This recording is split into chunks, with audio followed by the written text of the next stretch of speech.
মানুষের পাশে দাঁড়াবার জন্য যা যা করা দরকার সেটা করলেই আমি আমার জায়গা থেকে জয়ী। তারা তাকিয়ে আছে যে নতুন বাংলাদেশের তারা যে স্বপ্ন দেখেছে, সবার আগে বাংলাদেশের যে স্বপ্ন দেখছে সেটার নেতৃত্বে জনাব তারেক রহমান। আমার বাবা প্রয়াত আব্দুল্লাহ আল নোমান, তার রাজনীতি প্রায় ৬৬-৬৭ বছর রাজনৈতিক জীবন। আমি যে বিষয়টিতে আসলে এখন আছি এবং রাজনীতি করছিলাম সেটা হলো আদর্শিক সাথে আমার আধুনিক রাজনীতির চিন্তাভাবনাগুলোকে যোগ করে।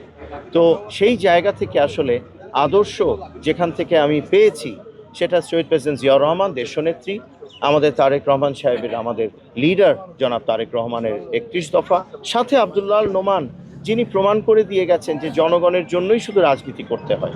তো এই আদলে যে আমার পলিটিক্সটা, সেটা অলরেডি আসলে আমি একটা ফ্রেমওয়ার্কের মধ্যে আছি।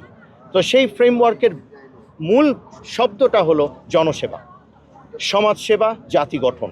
আমার মনে হয় এর বাইরে এই জনসেবা, সমাজসেবা, জাতি গঠন, এই চেষ্টা এবং প্রয়াসের বাইরে রাজনীতির আর কোনো সংজ্ঞা নাই। যদি সেই জায়গায় আমরা থাকি তাহলে তরুণ হোক, বয়োবৃদ্ধ হোক, নারী হোক, শ্রমিক হোক, সকলের চাহিদা মেটানোর জন্য পলিটিক্সটা আমরা করতে পারবো। অর্থাৎ মানুষের প্রত্যাশা পূরণের পলিটিক্সটা আমরা করতে পারবো। সেই কাজটি আমি করছিলাম, আমি করছি। আমি শিক্ষা খাতে অনেক কাজ করেছি।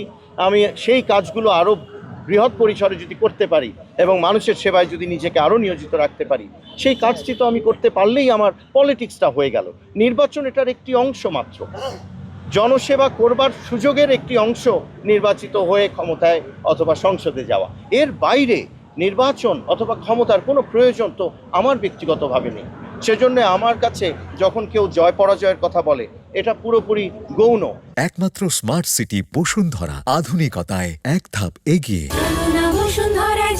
মানুষের পাশে দাঁড়াবার জন্য যা যা করা দরকার সেটা করলেই আমি আমার জায়গা থেকে জয়ী।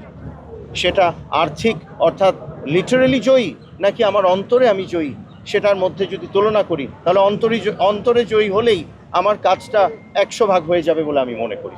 তাই পার্থিব বিষয়ের চেয়েও বেশি এই জনসেবাকে, সমাজসেবাকে এবং আমাদের জাতি গঠনে চিন্তাগুলোকে শিক্ষার জায়গা থেকে, স্বাস্থ্যের জায়গা থেকে, কর্মসংস্থানের জায়গা থেকে আমরা যদি ফোকাস করি আমাদের পলিটিক্সটাকে, তাহলে আমাদের পলিটিক্সটা হয়ে যাবে। আর নির্বাচন তো এমন একটা জিনিস, দল যাকে দেবেন তিনি কাজ করতে হবে। অতএব এখানে যদি আমি নাও হতাম তাহলে দল যাকে মনোনয়ন দিতেন আমি তার জন্যই কাজ করতাম।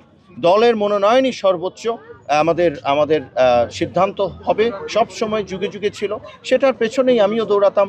এখন আমি কাজ করে যাচ্ছিলাম, এখন সুযোগ পেয়েছি, অতএব আমার সাথে পুরো দল সেখানে কাজ করবে। এখানে কোনো দ্বিধা বা কারো কোনো মনের মধ্যে এমন কিছু নেই যেটার কারণে আমার আপনার ওই প্রশ্নের উত্তরে এমন কিছু বলবার মতো আসলে কিছু নেই।